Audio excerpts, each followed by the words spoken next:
heard of it, but you might have done it during the day. It looks quite fun and different during the night, so that should be interesting. Again, we're not gonna jump in too soon. We're gonna send Jesse and Jared first. Let's show you a little skill, and then wait out for us, and we'll jump in as well, right? In terms of night dive, I'm gonna assume that everybody has done a night dive before. Yep, of course. Awesome. Alright. So, just a little different than during the day, right?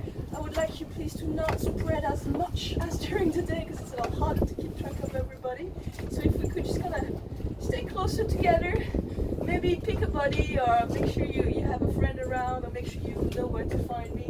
And just stay close so that nobody is left behind. We're quite a big group, so I would really appreciate your cooperation on this.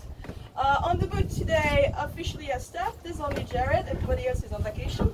So if you need something, please come to me or Jared. If really it's an emergency, we have Dan, one of the Dans, long-haired Dan, and we've got Thibaut as well that will not let you get lost, promise. But if we could let them have a fun dive, that'd be cool as well.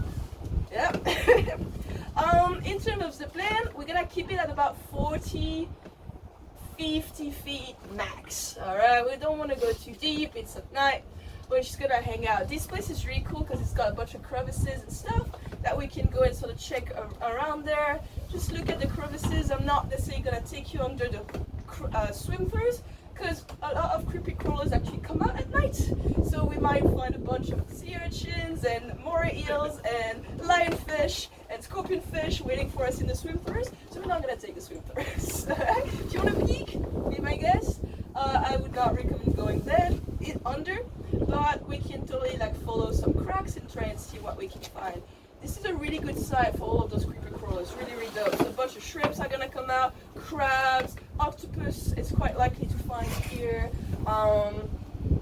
What else can we find here, Dan? Sharks. Huh? I see a lot of sea urchins. Sea urchins. Be careful, they're very spiky. Potentially nudibranchs, little nudibranchs come here as well. So we never know, it's a good one to go slow and kind of check out what we can find.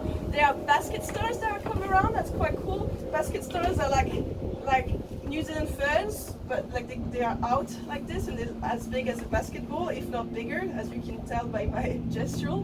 It's quite big and it's like at the tip of soft coral. It's just crawling out to be able to catch food.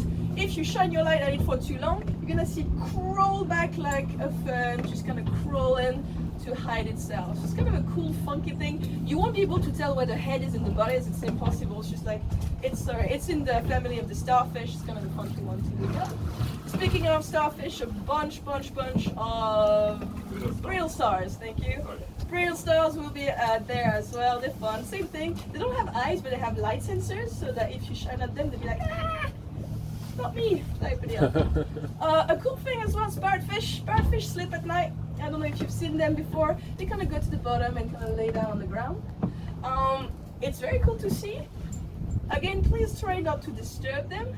During the night, parrotfish have a bit of a defense mechanism. They're gonna kind of put a mantle of mucus, I think is the best way to put it.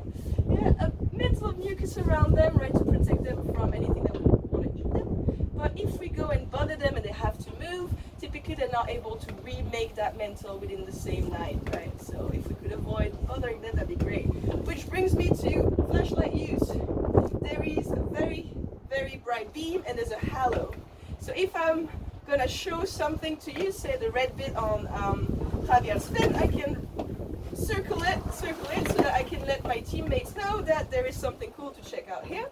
Once you've signaled it and people are looking at it, it's a good idea to just kind of use the halo of your lamp to light it up and to show it to your buddy rather than putting it in their face, right? They're not gonna like that, they're gonna go back into their little hole. Right, so just gonna use the side, the halo of your lamp, please, that way they're happy and they stay there and they can keep on hunting or do whatever night activity they're in the mood for. Also, if you find an octopus and it's right there, it's awesome. I can circle it, but then if there's one flashlight on it, we don't need 12 flashlights on it. Okay, right? One's usually good enough. So if I'm shining at it, just put your flashlight down so that everybody can enjoy it without it being hit by 12 flashlights at the same time. All right. So that pretty much circles it. if you're using a shop flashlight like this one, it's a quarter turn to open, a quarter turn to close. If you're turning more than a quarter turn, stop. You're about to flood the flashlight. Please stop there. Alright? So just a quarter turn on, a quarter turn off. That is it. That's for your backups for some of you, or if you have shop ones. If you do flood it, we charge $100 for them because they actually cost about $100 or $150. They're expensive, they're good quality flashlights, and we don't really want them to fail on us. So please just be mindful with them. They're very cool. When we jump in the water, we jump with the flashlight on. That way, if it falls off your gear, we can still find the flashlight.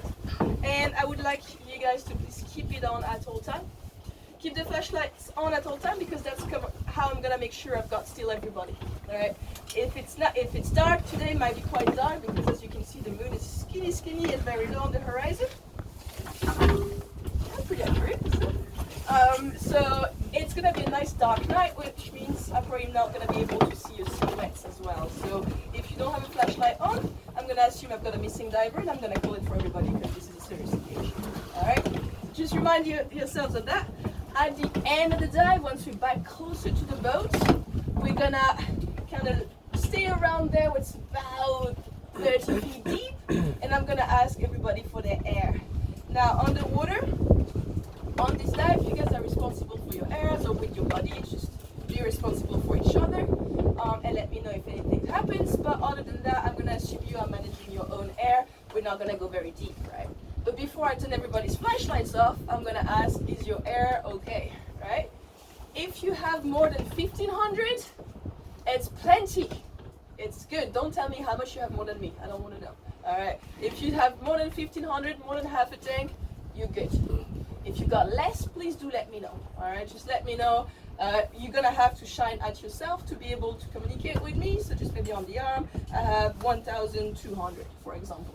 Right. Just let me know like this. Then once I got a reading on everybody, I'm gonna start telling you that you can start turning your lights off. All right.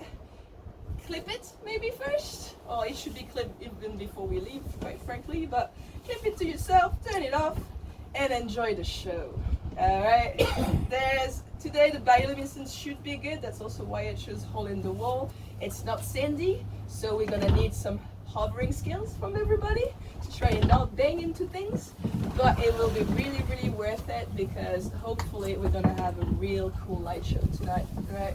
So we've got the string of pearls that some of you might have seen. Those like chains of blue lights that are a shrimp having a party, shrimps having parties, and then we also will have general bioluminescence. Like if you shuffle around, you will see the bioluminescence. It should be good out here. I'm really hoping. So we might have 10, 15 minutes of that, depending on how good it is, right? So reasonably early in the dive, maybe about 35-ish minutes, we're gonna try and start that. If it's really awesome, we can spend 10, 15 minutes with it. If you need to check your computer, your air, don't be shy. Check it, turn it back off. It's okay. All right. I'd rather you make sure you're aware of your air than being too shy to turn your flashlight back on, right? So just check it. All right, close it back, hang out a bit. Once we're good, after 15 or so minutes, you're gonna see me turn my flashlight on. I would like at this point everybody to turn their flashlights on. It's probably gonna be time to do a last little circle and then send people towards the boat to come back up. All right. The dive should be between 55 and 60 minutes. Should be nice and easy. At the end of the dive, I usually send one of my dive masters first. So it's probably gonna be Jesse and Jared first on the boat, and that way they'll be able to help you out with gear and fins and all that. But mainly, while they go up, we're gonna stay down because jellyfish are within the first 3 feet of at the surface, right? If there are jellyfish tonight, which I'm doubting that there would be, they probably won't, but they would be attracted to light and they will be close to the surface. So what we'll do is stay nice and low, and then I might come to you and say, Bill, it's your turn, can you please come up? I'm gonna shine at the ladder for you, go back down, and then we just one at a time, or buddy teams per buddy teams, just go up like that. That way, if there are jellyfish, we're not just all sitting ducks. Alright? Do you have any questions, concerns?